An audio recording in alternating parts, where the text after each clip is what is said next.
Welcome class. आज हम लोग पढ़ने वाले हैं मोटिवेशन एंड मोटिव। ये दोनों ही अलग अलग टॉपिक हैं, तो इनको आराम से समझते हैं। काफ़ी इजी टॉपिक्स हैं, ज़्यादा कुछ हार्ड नहीं है। सबसे पहले हम लोग समझते हैं मोटिव। मोटिव क्या होता है, ठीक है। तो जो मोटिव होता है, an inner state that energises a person to act in a certain way to achieve goals. Motive एक ऐसा इनर स्टेट होता है इंडिविजुअल का, जो कि उसको एनर्जाइज करता है, उसको पुश करता है उसके टारगेट या फिर उसके गोल को अचीव करने में। इसको हम लोग मोटिव कहते हैं। Motive are based on person needs such as hunger और being hunger being sorry such as hunger caused by need of food, need for food. देखो, इस लाइन को अच्छे से समझाता हूँ मैं। मोटिव क्या होता है ना, एक ऐसा इनर स्टेट होता है एक इंडिविजुअल का, जो कि उसको पुश करता है, एनर्जाइज करता है, जिससे वो अपना टारगेट और गोल्स को अचीव कर सकें। इसके एग्जांपल्स ले लो। जैसे उसको हंगर है, यानी भूख लगी है उसको, तब उसको भूख लगी तो भूख को कैसे मिटाएगा? कुछ काम करेगा, पैसे कमाएगा, उससे कुछ खाना खरीदेगा, खाएगा। ये एक तरीके का मोटिव हो गया, ठीक है। अब हम लोग बात करते हैं मोटिवेशन की, कि मोटिवेशन क्या होता है। जो मोटिवेशन है वो the process of stimulating people to act to achieve goals.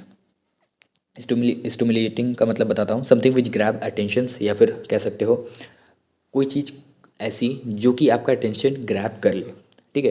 तो ये एक ऐसा प्रोसेस होता है जिसमें इंसान काफ़ी अट्रैक्ट हो जाता है उस चीज़ को लेके, कि भाई, जैसे एग्जांपल से आपको समझाता हूँ कि मान लो एक कार है लैम्बोर्गिनी, ठीक है। लैम्बोर्गिनी को देख के काफ़ी सारे लोग उसके लवर हैं, ठीक है। तो उसको काफ़ी सारे लोग पसंद करते हैं, तो वो आपकी मतलब अटेंशन ग्रैब कर लेती है जब भी वो रोड पे चलती है, और आपके मन में आता है कि भाई इस वाली कार को लेना है। तो वो जो अंदर का इनर स्टेट जब आपका जागता है ना, जो मोटिवेशन आपको मिलती है या फिर जो भी आपको टारगेट उस लैम्बोर्गिनी को खरीदने के लिए जो इच्छा जागती है ना, उसी को हम लोग कहते हैं मोटिवेशन। इसको सिंपल भाषा से कहें तो ऐसे ही कह सकते हैं, ठीक है। Motivation is influence by internal and external force.